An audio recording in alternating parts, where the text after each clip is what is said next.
ಸುವರ್ಣ.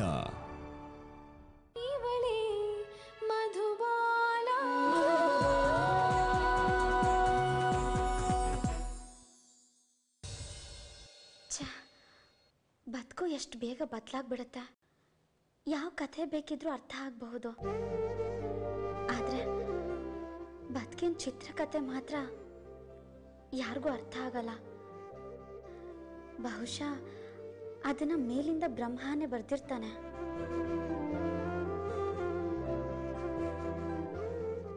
ಒಂಥರ ನನ್ನ ಬದುಕು ನದಿ ಇದ್ದ ಹಾಗೆ, ಎಲ್ಲೋ ಹುಡ್ದೆ, ಇನ್ನೆಲ್ಲೋ ಹರಿದೆ, ಈಗ ಮತ್ತೆಲ್ಲೋ ಹೋಗಿ ಸೇರೋ ಸಮಯ ಬಂದಿದೆ. ಯಾವುದನ್ನು ಅನ್ಕೊಂಡಿರ್ಲಿಲ್ಲ, ಎಲ್ಲವೂ ಆಕಸ್ಮಿಕವಾಗಿ ಆಗಿದ್ದು.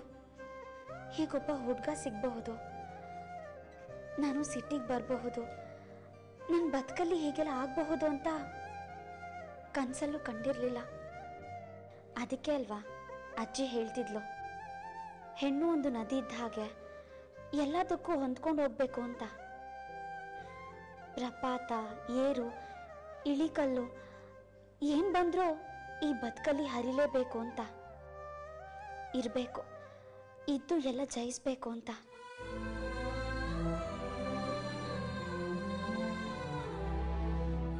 ಇನ್ನೇನು ಇವ್ರ ಜೊತೆ ಕೊನೆ ದಿನಗಳು ಹತ್ರ ಬಂತು.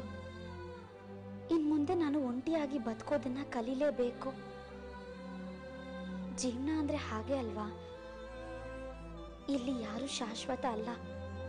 ಅಜ್ಜಿ ಹೇಳ್ತಿದ್ಲು, ಈ ದೇಹನೇ ಶಾಶ್ವತ ಅಲ್ಲ ಅಂದಮೇಲೆ ಇನ್ ಯಾ ಶಾಶ್ವತ ಅಂತ.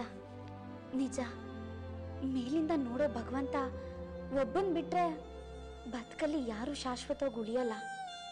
ಎಲ್ರೂ ಆಗಾಗ ಬಂದು ಹೋಗೋ ಆಗುಂತಕರ್ತಾರ.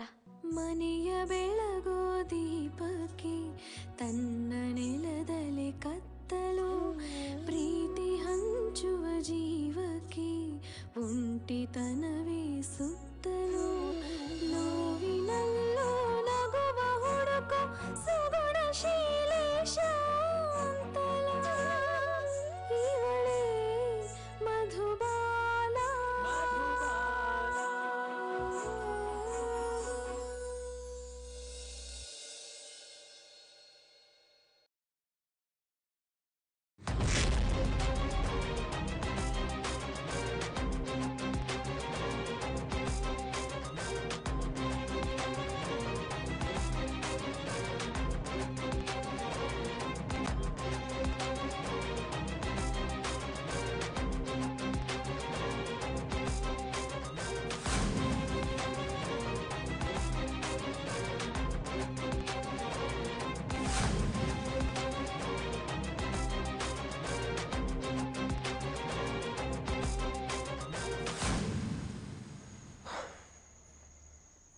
ಈ ಬದುಕು ಎಷ್ಟು ವಿಚಿತ್ರ, ಯಾವಾಗ ಏನಾಗತ್ತೆ ಅಂತ ಹೇಳಕ್ಕೆ ಆಗಲ್ಲ.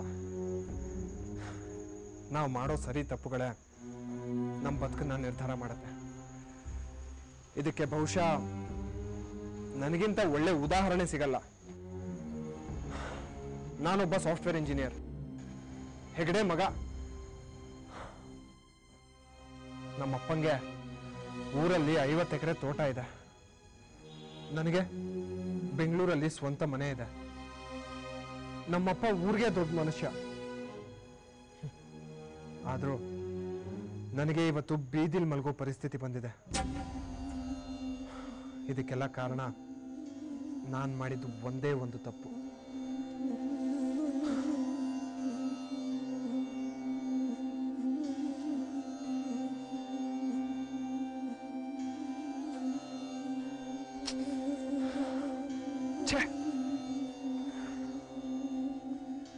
ಎಂಥ ಅವಸ್ಥೆ ನಂದು.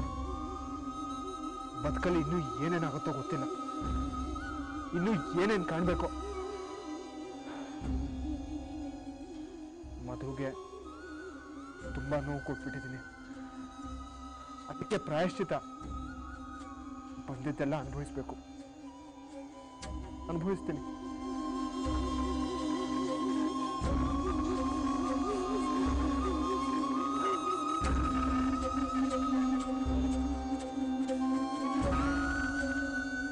ಆದ್ರೆ ಮಧು, ನಾನು ನಿನಗೆ ಒಂದು ಮಾತು ಹೇಳ್ತೀನಿ,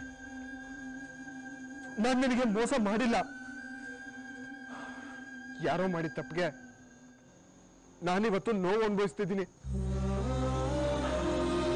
ಸುಳ್ಳಿಗೆ, ಮೋಸಕ್ಕೆ, ವಂಚನೆಗೆ ಇವತ್ತು ಜಯ ಸಿಕ್ಕಿರ್ಬೋದು.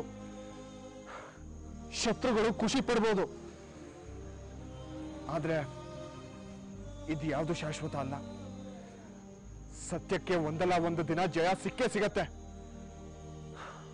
ಆದ್ರೆ ಅಲ್ಲಿವರೆಗೂ ಕಾಯೋ ತಾಳ್ಮೆ ಇರಬೇಕು. ಬಂದದ್ದನ್ನೆಲ್ಲ ಎದುರಿಸೋ ಶಕ್ತಿ ಇರಬೇಕು.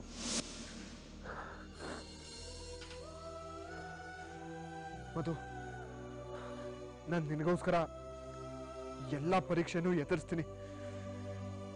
ನೀನ್ ಕೊಡೋ ಎಲ್ಲ ಟಾಸ್ಕ್ನು ಪೂರೈಸ್ತೀನಿ. ಮತ್ತೆ ನಿನ್ ಪ್ರೀತಿನ ನಾನು ಪಡೆದೇ ಪಡಿತೀನಿ ಮಧು. ಇದಂತೂ ಸತ್ಯ, ಸತ್ಯ.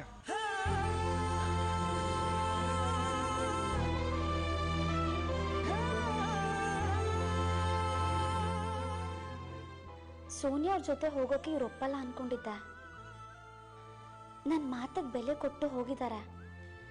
ಅಲ್ಲಿ ಹೋದ್ಮೇಲೆ ಎಲ್ಲ ಸರಿ ಆಗತ್ತೆ. ಪಾಪ ಸೋನಿಯಾ ಅವರು ಇವ್ರನ್ನ ಅದೆಷ್ಟು ಪ್ರೀತಿಯಿಂದ ನೋಡ್ಕೋತಾರೆ, ಅದೆಷ್ಟು ಕಾಳಜಿ ಮಾಡ್ತಾರೆ. ರಸ್ತೆಲಿ ಒಬ್ಬರೇ ನಡ್ಕೊಂಡು ಬರಬಾರ್ದು ಅಂತ ಫೋನ್ ಮಾಡಿದ್ರು. ಯಾವತ್ತೂ ಅವ್ರಿಗೆ, ಅವ್ರ ಪ್ರೀತಿಗೆ ಅನ್ಯಾಯ ಆಗಬಾರ್ದು. ಈಗಲೂ ಅಲ್ಲಿ ಅವ್ರನ್ನ ತುಂಬ ಪ್ರೀತಿಯಿಂದ ನೋಡ್ಕೋತಿರ್ತಾರೆ. ಅಲ್ಲಿ ಇವ್ರಿಗೆ ಇವತ್ತು ರಾಜಾತಿಥ್ಯ.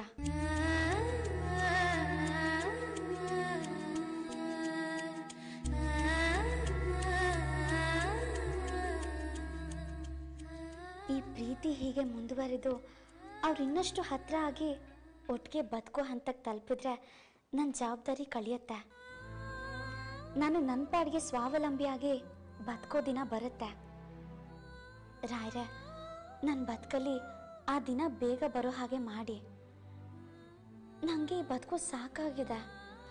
ಒಂಟಿಯಾಗಿ ಎಲ್ಲಾದರೂ ರಾಯರ ಮಠದ ಸೇವೆ ಮಾಡಿಕೊಂಡು ಮಕ್ಕಳಿಗೆ ಪಾಠ ಹೇಳ್ಕೊಂಡು ಹಾಯಾಗಿ ನೆಮ್ಮದಿಯಿಂದ ಇದ್ಬಿಡ್ತೀನಿ.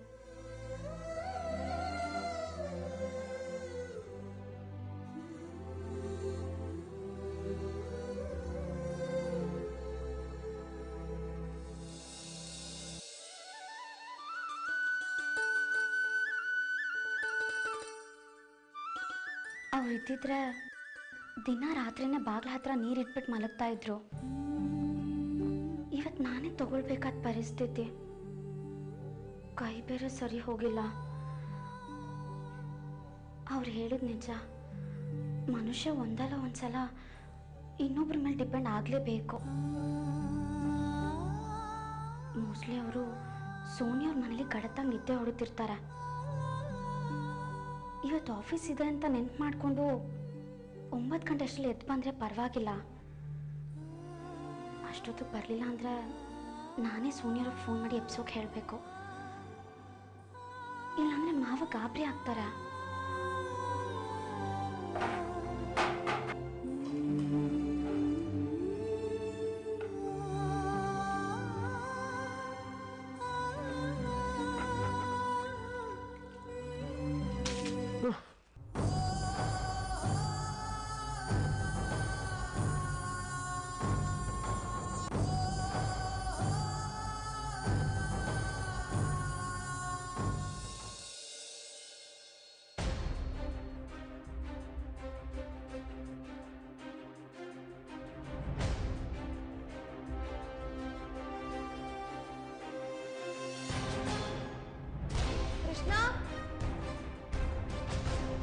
ಕೃಷ್ಣ,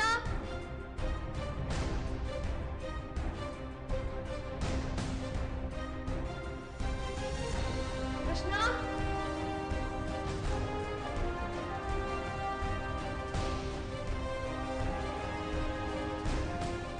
ಎಲ್ಲಿ ಹೋದ ಇವನು? Good morning Sonu baby. ಏನಿವತ್ತು ಇಷ್ಟು ಬೆಳಗ್ಗೆ ಎದ್ದು ಓಡಾಡ್ತಾ ಇದೆಯಾ?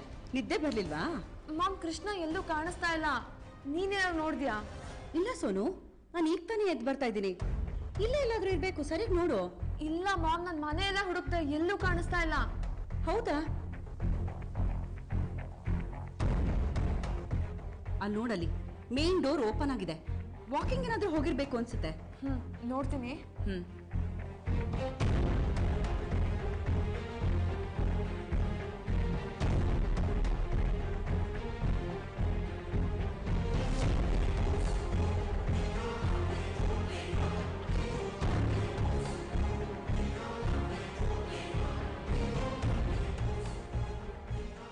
ಕೃಷ್ಣ, ನಿನಗಿಷ್ಟು ಕೊಬ್ಬೋ? ಏನೋ ಮನೆಗೆ ಅಳಿಯಂದ್ರೆ ಬಂದ್ರಲ್ಲ ಅಂತ ಕುಡಿಯೋದಕ್ಕೆ ಹಾಲು ಕೊಟ್ರೆ ಕುಡಿದಿರೋ ಹಾಗೆ ಇಟ್ಟು ವೇಸ್ಟ್ ಮಾಡಿದಾನೆ. ಇರ್ಲಿ, ಮುಂದೊಂದು ದಿನ ನನ್ನ ಮನೆ ಬಾಗಿಲಿಗೆ ಬಂದು ನನ್ನ ಕ್ಷಮಿಸ್ಬಿಡಿ ಅಂತ ನನ್ನ ಕಾಲಿಗೆ ಬಿದ್ದು ಕೇಳ್ಕೋಬೇಕು. ಹಾಗೆ ಮಾಡಲಿಲ್ಲ ಅಂದರೆ ನನ್ನ ಹೆಸರು ಲೀಲಾನೇ ಅಲ್ಲ.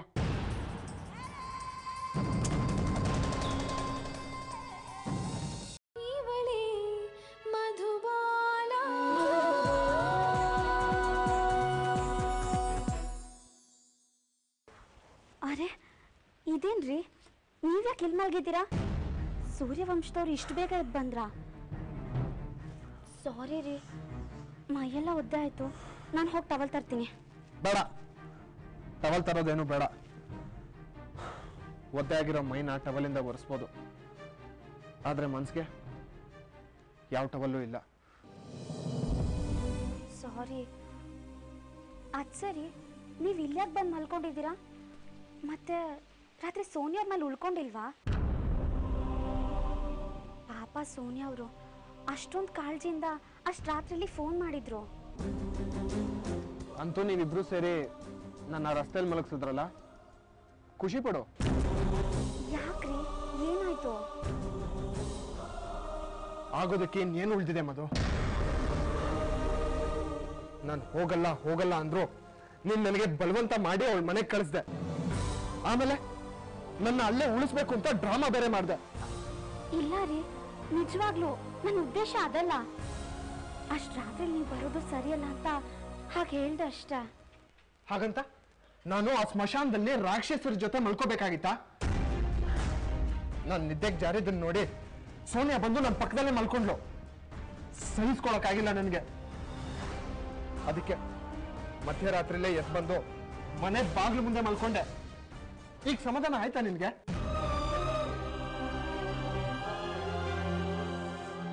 ನನ್ನ ತಲೆ ಕೆಟ್ಟೋಗಿದೆ, ಮನ್ಸು ಮುರಿದು ಹೋಗಿದೆ. ಇನ್ನು ಉಳಿದಿರೋದು ಈ ಜೀವ ಮಾತ್ರ.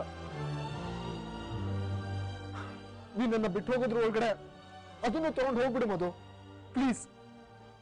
ನನ್ನ ಜೀವನ ತಗೊಂಡ್ಬಿಡು.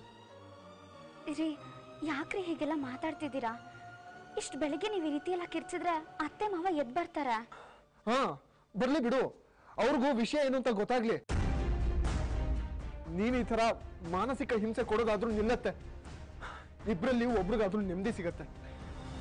ರೀ, ನಿಜವಾಗ್ಲೂ ನಾನು ಬೇಕು ಅಂತ ನಿಮ್ಮನ್ನ ಸೋನಿಯವ್ರ ಜೊತೆ ಕಳಿಸ್ಲಿಲ್ಲ. ಅಷ್ಟು ರಾತ್ರಿಲಿ ಅವ್ರೊಬ್ಬರನ್ನೇ ಕಳ್ಸೋದು ಸರಿಯಲ್ಲ ಅಂತ ನಿಮಗ್ ಬಿಟ್ಟು ಬರೋಕೆ ಹೇಳ್ದ. ನನ್ಗೇನು ಗೊತ್ತಿತ್ತು ಹೇಳಿ? ಕಾರ್ ಪಂಚರ್ ಆಗಿ ಹೀಗೆಲ್ಲ ಆಗುತ್ತೆ ಅಂತ. ದಯವಿಟ್ಟು ಬೇಜಾರು ಮಾಡ್ಕೋಬೇಡ್ರಿ. ನಿನಗೆ ಎಷ್ಟು ಸಲ ಹೇಳಿದೀನಿ ನಾನು, ನನಗೆ ಆ ಸೋನಿಯಾ ಸಹವಾಸ ಇಷ್ಟ ಇಲ್ಲ ಅಂತ. ನಿನ್ನಿಂದ ಈ ಮನೆಯವ್ರು ಎಲ್ಲರ ಹತ್ರನೂ ನನಗೆ ನಿಷ್ಠೂರ. ದಯವಿಟ್ಟು ಈ ಥರ ಎಲ್ಲ ಮಾಡೋದು ಬಿಟ್ಟು ನನಗೆ ಒಂದ್ ಸ್ವಲ್ಪ ವಿಷ ಹಾಕೊಟ್ಬಿಡ್ಬೋದು. ವಿಷ ಹಾಕೊಟ್ಬಿಡು.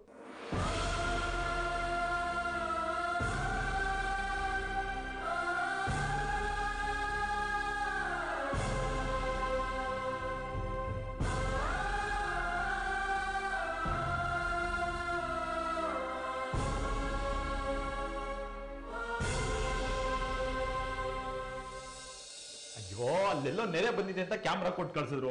ಅಲ್ಲಿ ತುಂಬಾ ಕೆಲಸ, ಜೊತೆ ಗಲಾಟೆ ಬೇರೆ. ಅದಕ್ಕೆ ನಿನ್ ಫೋನ್ ಪಿಕ್ ಮಾಡಕ್ಕಾಗ್ಲಿಲ್ಲ. ಕೋಪ ಮಾಡ್ಕೊಬಿಡ ಶೀಲು, ಸಾರಿ. ಅಲ್ಲಿಂದ ಬಂದವನೇ ಆ ದಿವೇ ಮಧು ಮನೆಗೆ ಹೋಗಿ ಸೀದಾ ಇಲ್ಲಿಗೆ ಬರ್ತಾ ಇದ್ದೀನಿ. ಓಕೆ ಬಿಡಿ ಡಾರ್ಲಿಂಗ್, ಆದ್ರೆ ಇನ್ ಮುಂದೆ ಯಾವತ್ತೂ ಈ ತರ ಮಾಡ್ಬಾರ್ದು. ಆಯ್ತು. ಶಿಲು, ನಿನಗೆ ಮಧು ಅಂತ ಪರಿಚಯ ಮಾಡ್ತೀನಿ ಅಂದಿದ್ನಲ್ಲ? ಅದೇ ನಿಮ್ ಸಿಸ್ಟರ್ ತರ ಅಂತ ಅಂದಿದ್ರಲ್ಲ. ಹೌದೌದು. ನಿನ್ನೆ ಬರುವಾಗ ಅವ್ರ ಮನೆಗೆ ಹೋಗಿ ಬಂದೆ. ಅವ್ರಿಗೆ ಅರ್ಜೆಂಟಾಗಿ ಒಬ್ಳು ನರ್ಸ್ ಬೇಕಂತೆ. ಪಾಪ ಅವಳು ಕೈ ಮುರ್ಕೊಂಡ್ಬಿಟ್ಟಿದ್ದಾಳೆ. ಅತ್ತೆ ಮಾವನ್ಗೂ ಆರೋಗ್ಯ ಸರಿ ಇಲ್ಲ. ಹೀಗಾಗಿ ಅವರೆಲ್ಲರೂ ಆರೈಕೆಗೆ ಒಬ್ಳು ನರ್ಸ್ ಇದ್ರೆ ಚೆನ್ನಾಗಿರುತ್ತೆ ಅಂದ್ರು. ಅದಕ್ಕೆ ನಾನು ನಿನ್ನ ಹೆಸರು ಹೇಳ ಬಂದಿದ್ದೀನಿ. Thanks darling.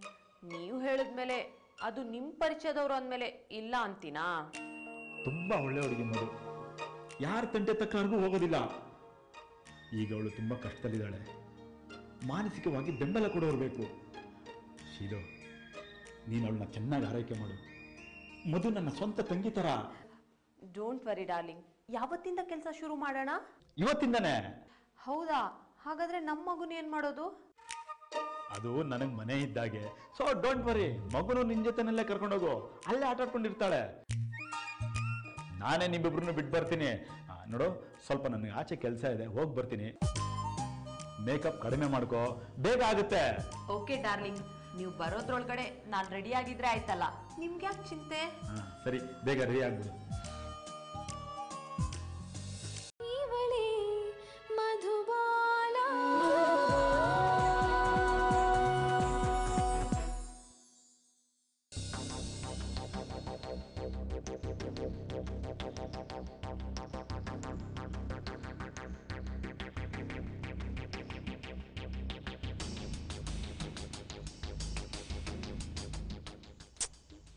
ಎಲ್ಲಿ ಹೋದ ಇವನು?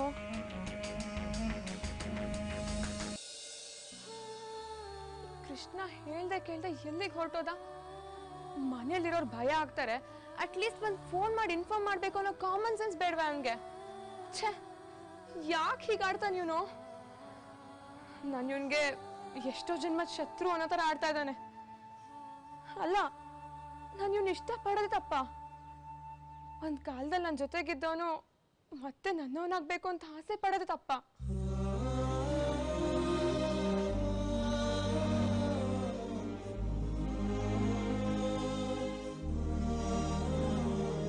ಛೇ, ಇವನಿಗೆ ಕಾಲ್ ಮಾಡಿದ್ರೆ ಒಂದು ಸ್ವಿಚ್ ಆಫು, ಇಲ್ಲ ಫೋನೇ ರಿಸೀವ್ ಮಾಡಲ್ಲ. ಐ ಥಿಂಕ್ ಮಧು ಕಾಲ್ ಮಾಡೋದೇ ಬೆಟರು. ಮಲ್ಗಿದ್ದವನು ಯಾವಾಗ ಗೆದ್ದು ಹೋದ, ಹೇಗೆ ಗೆದ್ದು ಹೋದ ಅನ್ನೋದು ಗೊತ್ತಾಗ್ತಿಲ್ಲ. ಛೇ, ಸುಮ್ಮನೆ ನಾನು ಇವನ್ನ ಉಳಿಸ್ಕೊಳ್ಳೇಬಾರ್ದಿತ್ತು. ನನ್ನ ರಾತ್ರಿ ವಾಪಸ್ ಕಳಿಸ್ಬಿಡ್ಬೇಕಿತ್ತು. ಅಟ್ಲೀಸ್ಟ್ ಆಗ ನನ್ನ ಮನ್ಸ್ಗಾದ್ರೂ ನೆಮ್ಮದಿ ಇರೋದು.